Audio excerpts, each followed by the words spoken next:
ప్రభు అయిన యేసుక్రీస్తు నామంలో ఈ యొక్క డివైన్ ట్రూత్ అనే కార్యక్రమానికి మీ అందరినీ ప్రేమపూర్వకంగా ఆహ్వానిస్తున్నాను.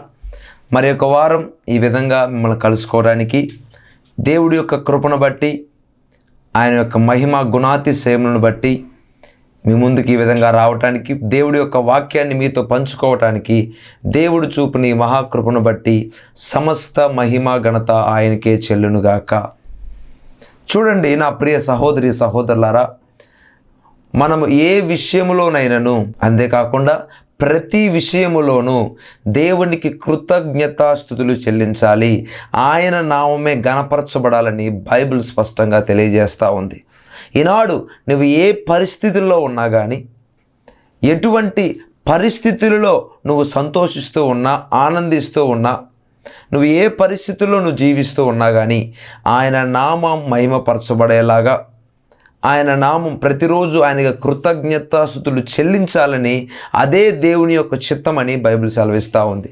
కాబట్టి మనం చేసేటటువంటి ప్రతి పనిలో ఆయన నామం గణపరచబడాలి, మనలో నుంచి ఆయన నామం గణపరచబడాలి. ఆ ప్రియ సహోదరి సహోదరులారా, కొద్ది నిమిషాలు మనం ఆరాధన చేసుకుందాం. కాబట్టి ఆయన నామాన్ని మనం గణపరుద్దాం, ఆయన నామాన్ని మనం హెచ్చిద్దాం. మీరున్న స్థలాల్లో మోకరించి 2 చేతులు పైకెత్తి కళ్ళు మూసుకొని ఈ యొక్క ప్రోగ్రాం అయ్యేంత వరకు మీరు అటు ఇటు వెళ్లకుండా ఈ యొక్క ప్రోగ్రాంలో ఏకీభవించాలని ప్రభు పేరట మిమ్మల్ని మనవి చేస్తూ ఉన్నాను. అందరు కళ్ళు మూసుకొని హృదయాంతరంగపులో నుంచి యేసయ్యా ఈరోజు మాతో మాట్లాడండి ప్రభువా. అయ్యా యేసయ్యా ఈరోజు నీ వాక్కును పంపి మమ్మల్ని బాగుపరచండి ప్రభువా. మా పాత్రను మీరు నింపండి ప్రభువా. మా మనోనేత్రములు మీరు వెలిగించండి ప్రభువా. అయ్యా నీ ఆత్మతో మమ్మల్ని నింపండి నాయన, నీ సన్నిధితో మమ్మల్ని నింపండి ప్రభువా అని ప్రతి ఒక్కరు నోరు తెరిచి ఈ ప్రోగ్రాం ఎంతమంది అయితే చూస్తూ ఉన్నారు, ఎంతమంది అయితే ఇప్పుడు లైవ్లో పార్టిసిపేట్ చేస్తూ ఉన్నారు, యేసు నామములో పరిశుద్ధాత్మ దేవుడు మిమ్మల్ని దర్శించబోతా ఉన్నాడు. మీ జీవితంలో ఒక నూతన కార్యాన్ని ఆల్రెడీ దేవుడు ప్రిపేర్ చేసి ఉంచాడు. ఆ డోర్ని దేవుడు ఓపెన్ చేయబోతా ఉన్నాడు. ఒక బ్రేక్ త్రూ దేవుడు ఇవ్వబోతా ఉన్నాడు. నువ్వు నమ్మితే దేవుడి యొక్క మహిమను చూస్తావు. యేసయ్యా తండ్రి రాజా, హల్లెలూయా.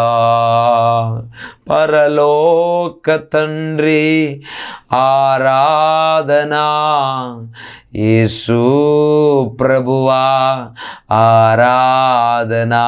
అందరం పరలోక తండ్రి ఆరాధనా, యేసు ప్రభువా ఆరాధనా. పరిశుద్ధాత్మ ఆరాధనా, త్రియేక దేవా ఆరాధనా. పరిశుద్ధ ఆత్మ ఆరాధనా. స్వరమెత్తి త్రియేక దేవా ఆరాధనా. ఆరాధనా స్తుతి ఆరాధనా, ఆరాధనా స్తుతి ఆరాధనా.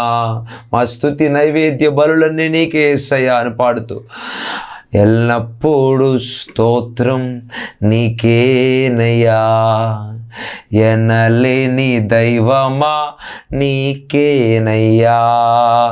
ఎల్లప్పుడూ స్తోత్రం నీకేనయ్యా, ఎనలేని దైవమా నీకేనయ్యా. నిత్యరాజువా స్తోత్రమయ్యా, సత్యవంతుడా స్తోత్రమయ్యా.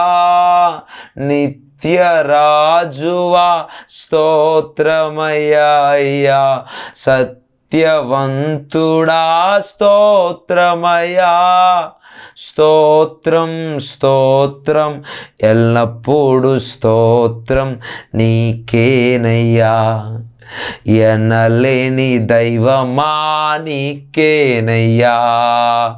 అనాది దైవమా నీకేనయ్యా, అధిపతి అయిన వాడ స్తోత్రమయ్యా. యేసయ్యా యేసయ్యా రాజా, యేసయ్యా పూర్ణ మనస్సుతో యేసయ్యా యేసయ్యా అని పిలుద్దామా. యేసయ్యా వందనం, యేసయ్యా రాజా వందనం. అబ్బా నీ పాదం చేరియున్నాము, ప్రేమించు తండ్రివి నీవే కదా. కృపతో మమ్ము కనికరించి రక్షణ ఆనందం ఇచ్చావయ్యా. నన్ను కడిగి కడిగి శుద్ధీకరించు, కల్వరి రక్తముతో నీ రక్తముతో కడుగయ్యా. నేను హిమము కన్నా తెల్లగాను, పూర్తిగా తెల్లగాను. యేసయ్యా వందనం రాజా, యేసయ్యా వందనం. అందరం యేసయ్యా వందనం, యేసయ్యా నీకే వందనం, నీకే వందనం. Thank you lord, thank you for your presence. నీ మహిమ కొరకై, నీ సన్నిధి కొరకై నీకు కోట్లాది వందలాది స్తుతులు చెల్లిస్తూ ఉన్నాం. నిత్యము నీ నామమే గణపరచబడాలి, నిత్యము నీ నామమే మహిమపరచబడాలి. తరతరములకు యుగ యుగములకు నీవే ఆరాధనకు యోగ్యుడవు, నీవే ఆరాధనకు పూజ్యుడవు అని ప్రభువా మేము నమ్మి తండ్రి, మా పరిశుద్ధ ఆరాధన అంతా మా స్తుతి నైవేద్య బలిని కర్పిస్తూ యేసు నామములో అడిగి వేడుకొని పొంది ఉన్నాము తండ్రి, ఆమెన్. హల్లెలూయా. మంచిది నా ప్రియ సహోదరి సహోదరులారా, మరి ఒకసారి ప్రభు అయిన యేసుక్రీస్తు నామంలో ఈ ప్రోగ్రాం వీక్షిస్తున్నటువంటి ప్రతి ఒక్కళ్ళందరికీ, ప్రియ సహోదరి సహోదరులందరికీ నజరేయుడైన యేసుక్రీస్తు నామములో నా హృదయపూర్వక వందనాలు తెలుపుకుంటా ఉన్నాను. ఈనాడు ప్రపంచమంతటా వారి యొక్క స్వాతంత్ర దినోత్సవం వారి వారి ప్రకారం జరుపుకుంటా ఉన్నారు. ఈనాడు భారతదేశంలో ఆగస్టు 15న ఇండిపెండెన్స్ డే సెలబ్రేషన్స్, స్వాతంత్ర దినోత్సవం యొక్క సెలబ్రేషన్స్ అనేవి భారతదేశంలో జరగటం మనం ఈ యొక్క వారంలో మనం చూస్తూ ఉన్నాం. నా ప్రియ సహోదరి సహోదరులారా, ఈ యొక్క భారతదేశానికి వచ్చినటువంటి స్వాతంత్రం ఏదైతే ఉందో, బైబిల్ గ్రంథం చెప్తున్నటువంటి స్వాతంత్రం ఏదైతే ఉందో, రెండింటికి వ్యత్యాసంగా మనకు కనపడతా ఉంది. చూద్దాం ఈరోజు గలతీ రాసిన పత్రిక 5వ అధ్యాయము 1వ వచనాన్ని మనము ఈ విధంగా గమనిస్తే, ఈ స్వాతంత్రము అనుగ్రహించి క్రీస్తు మనలను స్వతంత్రులుగా చేసి ఉన్నాడు. కాబట్టి మీరు స్థిరముగా నిలిచి మరలా దాస్యమును కాడి కింద చిక్కుకొనకుడి. హల్లెలూయా. ఈ స్వాతంత్రము అని ఇక్కడ బైబిల్ గ్రంథంలో ఇక్కడ స్పష్టంగా లేఖనాలు మనకు సెలవిస్తూ ఉన్నాయి. ఈనాడు భారతదేశంలో జరుగుతున్నటువంటి స్వాతంత్రం గురించి ఇక్కడైతే రాయబడలే, కానీ అది శారీరక స్వాతంత్రముగా మనకు కనపడతా ఉంది. బైబిల్ గ్రంథంలో ఆత్మ స్వాతంత్రం మనకు కనపడతా ఉంది. రెండింటికి గల వ్యత్యాసం ఏంటంటే, శరీర సంబంధం నుంచి ఒక బానిస బ్రతుకు నుంచి విడుదలై మన స్వేచ్ఛానుసారంగా, మన ఇష్టానుసారంగా, మనం ఇష్టం వచ్చినట్లు ఒక ఫ్రీడమ్ కలిగి మనం జీవించటమే శరీరానుసారమైనటువంటి స్వాతంత్రము, శరీరానుసారమైనటువంటి విడుదల అని ఈనాడు మనము ఇండిపెండెన్స్ డే అనేది జరుపుకుంటా ఉన్నాం. బైబిల్ గ్రంథంలో ఇక్కడ రాయబడినటువంటి ఈ స్వాతంత్రం ఏదైతే ఉందో, యేసుక్రీస్తు 2000 సంవత్సరాల క్రితం ఈ లోకానికి వచ్చి యేసుక్రీస్తు రక్తం చేత ఈ యొక్క మన పాపాలన్నిటిని పవిత్రపరచి మనకు ఆత్మ స్వతంత్రాన్ని దేవుడు అనుగ్రహించి ఉన్నాడు. ఈ యొక్క ఆత్మ స్వతంత్రం ఏదైతే ఉందో, ఈ శరీర స్వతంత్రానికి ఆపోజిట్గా ఉంటుంది. శరీర సంబంధమైనటువంటి ఈ లోకము నుంచి, మనుషుల నుంచి విడిపించబడినటువంటి స్వాతంత్రం నిన్ను విచ్చలవిడిగా తిరిగేటట్టు, స్వేచ్ఛానుసారంగా నీ ఇష్టం వచ్చినట్లు జీవించినట్టు ఎలా అయితే చేస్తూ ఉందో, ఆత్మ వలన కలిగినటువంటి దేవుడు అనుగ్రహించే ఈ స్వాతంత్రం అనేది నీవు పాపము జోలికి వెళ్లకుండా, పాపాన్ని చేయకుండా, పాపములో నిలిచి ఉండకుండా, నేత్రాశ, శరీరాశ, జీవపుడము నుంచి, కామ క్రోధ మద మాత్సర్యాలను నీలో నుంచి తీసివేసి ఈ స్వతంత్రం నిన్నేం చేస్తుందంటే పవిత్రపరుస్తుంది. హల్లెలూయా. అందుకని ఇక్కడ చెప్తున్నాడు, ఈ స్వాతంత్రము మీకు అనుగ్రహించి దేవుడు మనల్ని ఏం చేస్తున్నాడంటే స్వతంత్రులుగా చేసి ఉన్నాడంట. నా ప్రియ సహోదరి సహోదరులారా, ఈ ప్రోగ్రాం చూస్తున్నటువంటి నువ్వు ఎవరివైనా సరే, ఈరోజు నువ్వు శరీరానుసారంగా నువ్వు స్వతంత్రాన్ని పొందుకొని ఉండొచ్చులే, కానీ అసలైన స్వతంత్రం, నిజమైన స్వతంత్రం యేసుక్రీస్తులో మనకు దొరుకుతూ ఉంది. ఈనాడు నీలో ఉన్నటువంటి ఆత్మకు స్వతంత్రాన్ని దేవుడు అనుగ్రహించాడు. దాన్ని నువ్వు వినియోగించుకుంటున్నావా, దుర్వినియోగపరుచుకుంటున్నావా? దేవుడు నీకు ఇచ్చినటువంటి స్వాతంత్రాన్ని, దేవుడు నిన్ను స్వతంత్రుడుగా చేస్తే నువ్వు విచ్చలవిడిగా శరీరానుసారంగా తిరుగుతూ దేవుడికి తిరుగుబాటు చేస్తూ ఉన్నావా?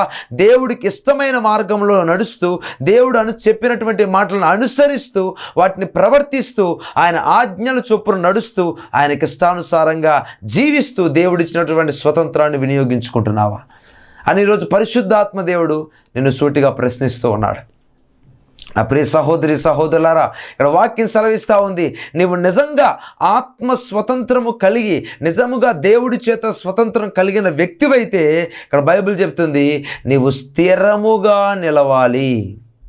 అటు ఇటు కదలక, ద్విమనస్సులుగా ఉండక, రెండు మనస్సులు కలిగి నీవు ఉండకుండా ఒకటే మనస్సు కలిగి స్థిరముగా నిలిచి, మరలా నువ్వు ఏదైతే చీకటి నుంచి బయటకు వచ్చావో, ఏదైతే లోకంలో నుంచి బయటికి దేవుడు ఆశ్చర్యకరమైన తన వెలుగులోనికి నడిపించాడో, లోకములో నువ్వు తిరుగుతూ ఉండగా, ఏ గమ్యము లేక నువ్వు తిరుగుతూ ఉండగా దేవుడు తన కృపచేత నిన్ను రక్షించాడో, మరలా నువ్వేం చేయాలంటే ఆ యొక్క దాస్యం అనే కాడి కింద చిక్కుకొనకుండా స్థిరముగా నిలిచి ఉండాలనేది ఈరోజు బైబిల్ గ్రంథం స్పష్టంగా సెలవిస్తూ ఉంది.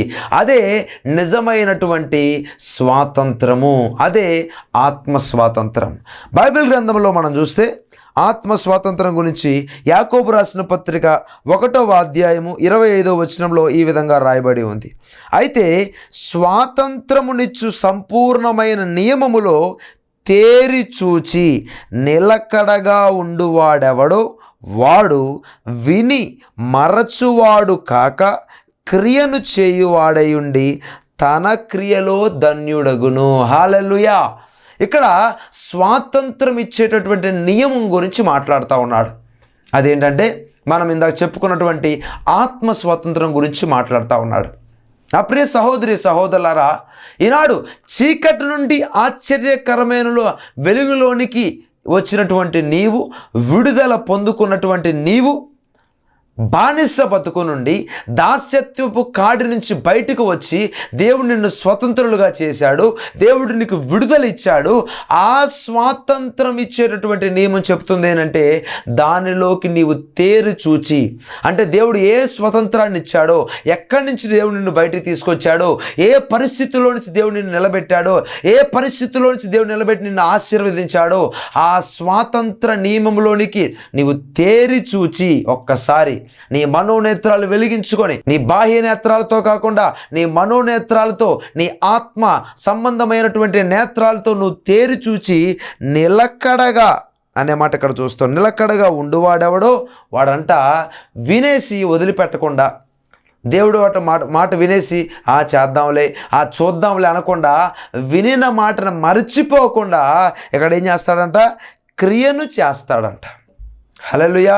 నా ప్రియ సహోదరి సహోదరులారా, ఈరోజు పరిశుద్ధాత్మ దేవుడు మనతో మాట్లాడుతున్నటువంటి ఈ అంశం యొక్క టాపిక్ నేమ్ ఏంటంటే, నీ విడుదల యొక్క విలువేంటో తెలుసుకో అని ఈరోజు పరిశుద్ధాత్మ దేవుడు మనతో మాట్లాడుతూ ఉన్నాడు. నా ప్రియ సహోదరి సహోదరులారా, శారీర సంబంధమైన స్వాతంత్రం ఏదైతే ఉందో అది నీకు శరీర సంబంధంగా విడుదలనిస్తుంది తప్ప ఆత్మ సంబంధమైనటువంటి విడుదలను, నీ యొక్క లోపల కలిగేటటువంటి ఆలోచనలు, నీలో స్థిర బుద్ధిని, నీలో స్థిరత్వాన్ని అది కలగజేయదని ఈరోజు పరిశుద్ధాత్మ దేవుడు తెలియజేస్తూ ఉన్నాడు. ఎవరైతే ఆత్మ సంబంధమైన స్వాతంత్రాన్ని పొందుకుంటాడో, దేవుడిచ్చేటటువంటి ఈ స్వాతంత్రాన్ని వాళ్ళు పొందుకోగలుగుతారో, వాళ్ళు ఖచ్చితంగా వినటమే కాకుండా దాన్ని మరచిపోకుండా క్రియారూపకంలో చేస్తాడు, చెయ్యాలి అని కూడా వాక్యం సెలవిస్తూ ఉంది. ఎవరైతే అలా క్రియలో చేసి తన క్రియలో చేసిన వాడు ధన్యుడు అవుతాడంట. హల్లెలూయా.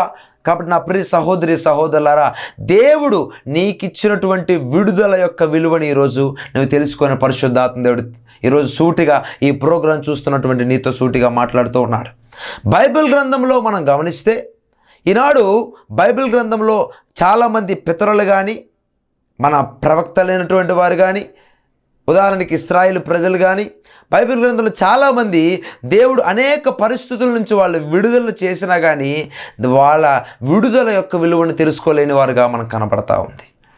బైబిల్ సెలవిస్తూ ఉంది, ప్రభువు యొక్క ఆత్మ ఎక్కడ ఉంటుందో అక్కడ స్వాతంత్రం ఉంటుంది. నిజమైనటువంటి స్వాతంత్రం దేవుని యొక్క ఆత్మ ఎక్కడైతే నివసించి ఉంటుందో, దేవుని యొక్క ఆత్మ ఎక్కడ నివాసం చేస్తుందో అక్కడ నిజమైనటువంటి ఫ్రీడమ్ అనేది మనకు కనపడతా ఉంటుంది. నా ప్రియ సహోదరి సహోదరులారా, స్వతంత్రము అనగా నువ్వు విడుదల పొందుకోవటం అనగా ఒక్కసారి నువ్వు చీకటిలో నుంచి ఒక్కసారి బయటకు వచ్చావంటే 100కి 100%, 200కి 200% నువ్వు విడుదల పొందుకున్నట్టే. అంతేగాని సగం సగం విడుదల అనేది ఉండదండి. కాబట్టి నిజమైన స్వాతంత్రం ఏమనగా, దేవుడిచ్చే స్వాతంత్రం ఏమనగా, దేవుడిచ్చే స్వతంత్రాన్ని నువ్వు పొందుకుంటే మరలా నువ్వేం చేయాలంటే లోకంలోకి మళ్ళీ వెళ్ళావు, పాపం వైపుకు మరలా నువ్వు చూడవు. అలా నువ్వు చూస్తున్నావంటే, అలా నువ్వు వెళ్తున్నావంటే దేవుడిచ్చేటటువంటి ఈ స్వాతంత్రాన్ని నువ్వు పొందుకోలేదు, ఇంకా దేవుడిచ్చేటటువంటి పూర్తి విడుదలలోకి నువ్వు ఇంకా రాలేదు అని అర్థం. రెండు మనస్సులు కలిగి విడుదల లేక అటు ఇటు రెండు పడవల మీద కాలేస్తున్నావు అని అర్థం. నా ప్రియ సహోదరి సహోదరులారా, మీరు ఒక విషయం జాగ్రత్తగా గమనించాలి. శరీర సంబంధమైనటువంటి స్వాతంత్రం ఏ విధంగా నిన్ను ఆ యొక్క స్వేచ్ఛానుసారంగా ఈ లోకంలో నీ ఇష్టం వచ్చినట్లు చేయటానికి, నీ ఇష్టం వచ్చినట్లు ఉండటానికి నీకు ఫ్రీడమ్ ఏదైతే ఇచ్చిందో, ఆత్మ సంబంధమైన స్వాతంత్రం నీ ఇష్టం వచ్చినట్టు నువ్వు జీవించడానికి కుదరదండి. నీ మనసులో వచ్చినటువంటి ఆలోచనలు, నీ మనసులో పుడుతున్నటువంటి చెడ్డ కోరికలు, చెడ్డ తలంపులు ఏదైతే పదే పదే నిన్ను ప్రేరేపిస్తూ ఉన్నాయో అవి నువ్వు క్రియారూపకంలో చేయకుండా ఉండటమే నిజమైనటువంటి స్వాతంత్రం. నీ హృదయంలో తలంచినటువంటి చెడ్డ కార్యాలు నువ్వు వెంటనే చేసేస్తున్నావంటే, నీ మనస్సాక్షి గద్దిస్తున్నా కానీ this is wrong, this is right, ఇది తప్పు, ఇది ఒప్పు అని అది చెప్తూ ఉన్నా కానీ నువ్వు దాన్ని పట్టించుకోకుండా వెంటనే పాపములో పడిపోతూ ఉన్నావంటే, వెంటనే నువ్వు దిగజారిపోతూ ఉన్నావంటే, వెంటనే పాపం అనే ఊబిలో, జిగటగల దొంగ ఊబిలో లాగా నువ్వు వెంటనే ఫాల్ డౌన్ అయిపోతున్నావంటే, పడిపోతున్నావంటే దానికి గల కారణం ఏంటంటే నువ్వు ఆత్మ యొక్క స్వతంత్రం యొక్క విడుదలను పూర్తిగా పొందుకోలేదని అర్థం. హల్లెలూయా. నా ప్రియ సహోదరి సహోదరులారా, ఈనాడు దేవుడు నీకు ఇచ్చేటటువంటి విడుదలను పొందుకోవాలని పరిశుద్ధాత్మ దేవుడు తెలియజేస్తూ ఉన్నాడు. చాలామంది విడుదల పొందుకొని కూడా దాని విలువను తెలుసుకోకుండా మరల దాస్యం అనే కాడి కింద చిక్కుకుంటూ ఉన్నారు, మరలా పాపం అనే కాడి కింద చిక్కుకుంటూ ఉన్నారు, మరలా చేసిన పాపాన్నే చేస్తూ ఉన్నారు, మరలా చూసిన పాపాన్నే చూస్తూ ఉన్నారు. హల్లెలూయా. నా ప్రియ సహోదరి సహోదరులారా, నాగటిపై చెయ్యి వేసి వెనుదిరగకూడదని బైబిల్ సెలవిస్తూ ఉంది. ఒక్కసారి యేసుక్రీస్తు రక్తం చేత కడగబడిన నీవు ఇంకా యేసు వైపే నువ్వు చూచు ముందుకు వెళ్ళాలి కానీ దేవుడిచ్చినటువంటి స్వాతంత్రాన్ని దుర్వినియోగపరిచి మరలా నువ్వు పాపము జోలికి కానీ, మరలా లోకము వైపునకు కానీ, మరలా నువ్వేదైతే విడిచిపెట్టి వచ్చావో మరలా కుక్క వాంతికి తిరిగినట్లు మరలా దాని జోలికి వెళ్ళకూడదని ఈరోజు పరిశుద్ధాత్మ దేవుడు సూటిగా తెలియజేస్తా ఉన్నాడు. నా ప్రియ సహోదరి సహోదరుడా, ఈ ప్రోగ్రాం చూస్తున్నా నీవు ఎక్కడి నుంచి అయితే ఈ ప్రోగ్రాం చూస్తున్నావు ఒక్కసారి నీ ఆత్మ పరిశోధన చేసుకో. నీ మనస్సాక్షి ఎన్నోసార్లు ఈ పాపం చేయకూడదని గద్దించింది. నీ మనస్సాక్షి ఎన్నోసార్లు ఇతరుల గురించి ఫిర్యాదులు చేయకూడదు, ఇతరుల గురించి తప్పుగా మాట్లాడకూడదు, ఇతరుల గురించి లోపల పగ కలిగి ఉండకూడదు, ఇతరులను నువ్వు ప్రేమించాలి అని అనేక మారు నీ మనస్సాక్షి గద్దించగా మరి నువ్వు నీ మనస్సాక్షి మాట విన్నావా? పరిశుద్ధాత్మ దేవుడు నీ లోపల కలిగిస్తున్నటువంటి ప్రేరేపణను నువ్వు జరిగించగలిగావా? హల్లెలూయా. ఎప్పుడైతే దేవుడు నీకు కలిగిస్తున్నటువంటి ప్రేరేపణను వెంటనే చేయగలుగుతున్నావంటే ఖచ్చితంగా దేవుడిచ్చేటటువంటి ఈ యొక్క స్వాతంత్ర నియమము చొప్పున దేవుడు యొక్క ఆత్మ స్వతంత్రాన్ని నువ్వు సద్వినియోగం చేసుకుంటున్నావని అర్థం. లోపల కలుగుతున్నటువంటి చెడ్డ ప్రేరేపణలు, చెడ్డ కోరికలను నువ్వు చేయకుండా ఉంటున్నావంటే నువ్వు ఇంకా దేవుడిచ్చినటువంటి విడుదల యొక్క విలువను నువ్వు తెలుసుకోవాలంటేదని అర్థం. బైబిల్ సెలవిస్తూ ఉంది. మత్తయి రాసిన సువార్త యేసుక్రీస్తు ఎందుకు ఈ లోకానికి వచ్చాడంటే మనుష్యులందరినీ పాపము నుంచి విమోచించడానికి ఈ లోకానికి వచ్చాడండి. నా ప్రియ సహోదరి సహోదరులారా, ఆల్రెడీ దేవుడు యేసుక్రీస్తు రక్తం చేత రుణపత్రాన్ని దేవుడు కొట్టేశాడు. మన మీద ఉన్నటువంటి పాపాన్ని, మన మీద ఉన్నటువంటి శాపాన్ని దేవుడు తన శిలువ మీద ఆ రుణపత్రాన్ని కొట్టేశాడండి. నా ప్రియ సహోదరి సహోదరులారా, విడుదల పొందుకున్న నీవు నీ విలువేంటో నువ్వు తెలుసుకోగలుగుతున్నావా? ఆనాడు పాత నిబంధనలో దేవుడు ప్రత్యక్ష గుడారంలో మందస్సు నుంచి మాట్లాడేవాడు ప్రధాన యాజకుడితో సంవత్సరానికి ఒకసారి మాత్రమే. క్రొత్త నిబంధనలకు ఎప్పుడైతే యేసుక్రీస్తు శిలువ మరణం తర్వాత తెర రెండుగా చింపివేయబడిందో ఆయన యొక్క ఆలయంగా మనం మార్చబడ్డాం. చూసారా ఎంత విలువ మనం కలిగి ఉన్నాము? విడుదల వల్ల కలిగినటువంటి విలువను ఈరోజు అనేక మంది తెలుసుకోలేకపోతా ఉన్నారండి. 1 కొరింథీ పత్రిక 3:16 ఈ విధంగా సెలవిస్తూ ఉంది, మీరు దేవుని ఆలయమై ఉన్నారని మీకు తెలియదా అంటుంది. పేతురు రాసిన పత్రిక 2:9 ప్రకారం మీరు దేవుని సొత్తైన ప్రజలై ఉన్నారని చెప్పి వాక్యం సెలవిస్తూ ఉంది. నా ప్రియ సహోదరి సహోదరులారా, బానిసలుగా ఉండవలసిన మనం, చీకటిలో ఉండవలసిన మనం, పాపములో ఉండవలసిన మనం ఆయన ఏం చేశాడంటే ఆయన వారసుడిగా మార్చుకొని ఉన్నాడు. ఇక్కడ అదే సెలవిస్తున్నాడు. గలతీ రాసిన పత్రిక ఇదే 4వ అధ్యాయంలో 6వ వచనంలో, మీరు కుమారులై ఉన్నందున నాయనా తండ్రి అని మొర్రపెట్టు తన కుమారుని ఆత్మను దేవుడు మన హృదయములోనికి పంపెను కాబట్టి నీవిక దాసుడవు కావు, కుమారుడవే. కుమారుడవైతే దేవుని ద్వారా వారసుడవు. హల్లెలూయా. చూసారా దేవుడు ఎంత భాగ్యాన్ని ఇచ్చాడో మనకి. నీవిక దాసుడవు కాదని చెప్తా ఉన్నాడు. నా ప్రియ సహోదరి, ఒకప్పుడు దాసుడిగా ఉన్నాం. దేనికి దాసులుగా ఉన్నాం? లోకానికి దాసులుగా ఉన్నాం. ఒకప్పుడు దేనికి దాసుడిగా ఉన్నావు? నీవు పాపానికి దాసుడిగా ఉన్నావు, వ్యసనానికి దాసుడిగా ఉన్నావు. ఆత్మ ఇచ్చే స్వతంత్రాన్ని పొందుకోలేక నువ్వు ఇంకా గలిబిలిలో గందరగోళంలో నువ్వు జీవిస్తూ ఉన్న తరుణంలో దేవుడు ఏం చేశాడంటే నాయనా తండ్రి అని మొరపెట్టడానికి దేవుడు అవకాశాన్ని ఇచ్చాడని చెప్పి తన ఆత్మను దేవుడు మన హృదయములలోనికి పంపించాడంట. హల్లెలూయా. ఎంత గొప్ప మాట ఇక్కడ రాయబడింది చూడండి. డైరెక్ట్గా మన వల్ల కానిది దేవుడే తన ఆత్మను మన హృదయంలోనికి పంపి పరిశుద్ధాత్మ ద్వారా తన ఆత్మ కార్యాన్ని మనలో జరిగిస్తూ ఉన్నాడు. కాబట్టి my dear brothers and sisters, ఈరోజు పరిశుద్ధాత్మ దేవుడు నీతోనే సూటిగా మాట్లాడుతూ ఉన్నాడు. నీ జీవితంలో దేవుడు ఎన్నో కార్యాలు చేశాడు, ఎన్నోసార్లు నిన్ను విడుదల దేవుడు చేశాడు, ఎన్నో అపాయాల నుంచి దేవుడు నిన్ను విడుదల చేశాడు, ఎన్నో ఆర్థిక పరిస్థితుల నుంచి దేవుడు నీకు విడుదల చేశాడు. అనేక విషయాల నుంచి దేవుడు విడుదల చేసి నీకు ఒక విలువనిస్తే ఈనాడు అనేక మంది ఆ విడుదల యొక్క విలువని తెలుసుకోలేకపోతా ఉన్నారు. దేవుడిచ్చేటటువంటి విడుదల యొక్క విలువను పాడు చేస్తూ ఉన్నారు. డబ్బు కోసం అమ్మివేస్తూ ఉన్నారు. శరీర కార్యాల్లో పడిపోయి పాపము చేస్తూ విచ్చలవిడిగా రహస్యమైన కార్యాలలో పడిపోయి దేవుడికి తిరుగుబాటు చేస్తూ ఉన్నారు. ఈనాడు నీవు కూడా ఆ విధంగానే ఉన్నావా? రహస్య కార్యాలు జరిగిస్తూ ఉన్నావా? ఎవరు చూడట్లేదని చెప్పి నీ హృదయంలో ఒంటరిగా నువ్వు ఉన్నప్పుడు నువ్వు కార్యాలు జరిగిస్తూ ఉన్నావా? ఈరోజు పరిశుద్ధాత్మ దేవుడు సూటిగా నిన్ను హెచ్చరిస్తూ ఉన్నాడు. దేవుడిచ్చేటటువంటి స్వాతంత్రం పొందుకున్న నీవు, దేవుడిచ్చినటువంటి విడుదల పొందుకున్న నీవు దాన్ని విడుదలను తెలుసుకోలేకపోతే నువ్వు ఖచ్చితంగా దెబ్బతింటావు. అందుకని 1 కొరింథీ 3:16 వచనంలో ఈ విధంగా చెప్తున్నాడు, ఎవడైతే దేవుడి యొక్క ఆలయాన్ని పాడు చేస్తాడో దేవుడు వాడిని పాడు చేస్తాడు. ఈనాడు నీ జీవితంలో పదే పదే ఎదురు దెబ్బలు తగులుతూ ఉన్నాయంటే, పదే పదే నువ్వు మరలా పాపంలో పడిపోతూ ఉన్నావంటే, పదే పదే నీ కుటుంబ పరిస్థితుల్లో గందరగోళం కల్లోలం వస్తూ ఉందంటే నీ యొక్క ఆత్మ యొక్క స్వాతంత్రం ఏదైతే ఉందో, దేవుడు నీకు ఇచ్చినటువంటి విడుదల ఏదైతే ఉందో దాని విలువను నువ్వు తెలుసుకోకపోవటం వల్లనే. బైబిల్ గ్రంథంలో స్పష్టంగా దీనికి దృష్టాంతంగా మనకి స్పష్టంగా కనపడేటటువంటి ఇశ్రాయేలు ప్రజలు మనకు స్పష్టంగా కనిపిస్తూ ఉంటారు. నిర్గమాకాండను మనం చూస్తే చూడండి, బైబిల్ గ్రంథంలో జాగ్రత్తగా గమనించండి. దేవుడు వారికి ఇచ్చినటువంటి విడుదలను మనం చూస్తే నిర్గమాకాండము 2వ అధ్యాయము 24వ వచనము 25వ వచనాన్ని మనం చూస్తే, కాగా దేవుడు వారి మూలుగును విని అబ్రహాము, ఇస్సాకు, యాకోబులతో తాను చేసిన నిబంధనను జ్ఞాపకము చేసుకొనెను. దేవుడు ఇశ్రాయేలీయులను చూచెను, దేవుడు వారి యందు లక్ష్యముంచనని చెప్పి ఇక్కడ బైబిల్ గ్రంథంలో మనకు స్పష్టంగా కనబడుతూ ఉంది. హల్లెలూయా.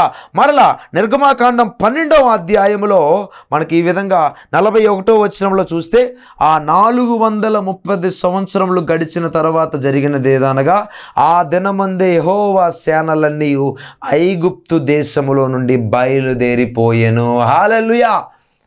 నా ప్రియ సహోదరి సహోదరులారా, ఇక్కడ స్పష్టంగా మనం గమనిస్తే ఎన్ని ఇయర్స్ అంటే 1 సంవత్సరం కాదు, 2 సంవత్సరాలు కాదు, 50 సంవత్సరాలు కూడా కాదు, 100 సంవత్సరాలు కూడా కాదు, 430 సంవత్సరాలు ఐగుప్తు దేశములో ఇశ్రాయేలు బానిసలుగా దాసత్వం అనే కాడి కింద చిక్కుకోడు ఉన్నట్టు మనకు స్పష్టంగా బైబిల్ గ్రంథం ఇక్కడ కోడ్ చేసి ఉందండి. ఒకే దినమందు యేసుక్రీస్తు వారి మూలుగులను విని, వారి యొక్క ప్రార్థన విని, అయ్యి బాబోయ్ ఇంకా మేము ఉండలేకపోతున్నాం ప్రభువా, మాకు విడుదల దయచే ప్రభువా, మమ్మల్ని కనికరించు ప్రభువా అని చెప్పి వారు చేసేటటువంటి మూలుగులు, వారు చేసేటటువంటి ఆర్తనాదాలు, వారు చేసేటటువంటి కన్నీటి ప్రార్థన, వాళ్ళ హృదయంలో మూలుగుతున్నటువంటి మూలుగులు, వారి బాధ దేవుడు విని తన నిబంధనను దేవుడు జ్ఞాపకం చేసుకొని దేవుడు ఏం చేశాడంటే 430 సంవత్సరాల తర్వాత ఒకే దినముననియు యెహోవా సేనలన్నీ ఐగుప్తు దేశంలో నుంచి ఒక్క డెక్కైనను లేకుండా అని బైబిల్లో రాయబడి ఉంది. వితిన్ వన్ థింగ్, ఒక్కటి కూడా లేకుండా వాళ్ళకి కావలసిన ప్రతిదాన్ని ఐగుప్తు దేశము నుండి, అంటే లోకము నుండి, శరీర కార్యాల నుండి, పాపము నుండి పూర్తిగా డెలివరెన్స్ చేశాడు. హల్లెలూయా. నిర్గమకాండము అంటేనే డెలివరెన్స్, విడుదల. యేసుక్రీస్తు ఇశ్రాయేలు ప్రజలను ఆ విధంగా ఐగుప్తు దేశమైనటువంటి సాదృశ్యమైన శరీరానుసారమైనటువంటి స్వాతంత్రం నుంచి ఆత్మ స్వతంత్రానికి దేవుడు విడుదల చేశాడు. మరి విడుదల చేసినటువంటి ఆ ఐగుప్తు దేశంలో నుంచి ఇశ్రాయేలు ప్రజలను దేవుడైతే విడుదల చేశాడు, మరి ఆ విడుదల చేసినటువంటి ఆత్మ స్వాతంత్రాన్ని వాళ్ళు ఉపయోగించుకున్నారా అంటే ఉపయోగించుకోలేకపోయారు. దేవుడైతే విడుదల చేశాడు, అయ్య బాబా మేము 430 సంవత్సరాలు ఈ విధంగా బానిస బతుకులో ఉన్నాం కదా, 430 సంవత్సరాలు ఈ విధంగా వీళ్ళ కింద నలిగిపోతూ ఉన్నాం కదా, 430 సంవత్సరాలు ఒక స్వేచ్ఛ అనేది లేకుండా వీళ్ళ కింద బానిసత్వంతో మేము బతుకుతూ ఉన్నాం కదా, వీళ్ళు కొట్టినా, వీళ్ళు తిట్టినా, వీళ్ళు చంపేసినా, ఇంకా రకరకాలైనటువంటి శిక్షలు వేసినా కానీ, రకరకమైన పనుల భారం మా మీద మోపినా కానీ దేవుడు మా మీద కనికరించి మా మూలుగులను విని మమ్మల్ని బయటికి తీసుకొచ్చాడు కదా అని చెప్పి వాళ్ళు అవగాహన లేకుండా ఇశ్రాయేలు ప్రజలు వాళ్ళు జీవించారు. కాబట్టి వారికి ఇచ్చినటువంటి విడుదల యొక్క విలువను తెలుసుకోలేకపోయారు. కాబట్టి 40 రోజుల్లో వెళ్ళవలసిన వాళ్ళు 40 సంవత్సరాలు ఆ యొక్క దేవుడిచ్చినటువంటి వాగ్దాన దేశానికి వెళ్ళాల్సి వచ్చింది. అది కూడా ఇద్దరే వెళ్ళినట్టు మనకు కనపడతా ఉంది. యెహోషువ, కాలేబులు. చూశారని నా ప్రియ సహోదరి సహోదరుల, ఈనాడు కూడా చాలామంది భక్తి జీవితాన్ని కొన్ని సంవత్సరాల నుంచి, 10 సంవత్సరాల నుంచి, 20 సంవత్సరాల నుంచి, 30 సంవత్సరాల మందిరానికి వెళ్తున్నారులే కానీ ఏ స్థితి నుండి, ఏ పరిస్థితుల నుంచి దేవుడు విడుదల చేశాడో ఆ విడుదల యొక్క విలువను తెలుసుకోలేకపోతా ఉన్నారు. అందుకని ఇందా మనం చదువుకున్న గలతీ రాసిన పత్రిక 5వ అధ్యాయంలో దేవుడిచ్చినటువంటి స్వతంత్రాన్ని బట్టి వాళ్ళు స్థిరముగా నిలవకుండా దాస్యం అనే కాడి కింద మరలా చిక్కుకుంటూ ఉన్నారు. ఈనాడు అనేక మంది ఈ ప్రోగ్రాం చూస్తున్న నీవు కూడా ప్రతిరోజు అనేక రకమైనటువంటి పాపాల్లో నువ్వు చిక్కుకుంటూ ఉన్నావా? ఇది చేయకూడదు అనుకుంటున్నావు చేస్తూ ఉన్నావా? ఇది చూడకూడదు అనుకుంటున్నా చూస్తూ ఉన్నావా? అక్కడికి వెళ్ళకూడదు అనుకుంటున్నా వెళ్తూ ఉన్నావా? ఆ మనిషిని కలవకూడదు అనుకుంటున్నా కలుస్తూ ఉన్నావా? దానికి గల కారణం ఏంటంటే దేవుడు నీకు ఇచ్చినటువంటి విడుదల యొక్క విలువను తెలుసుకోకపోవటం.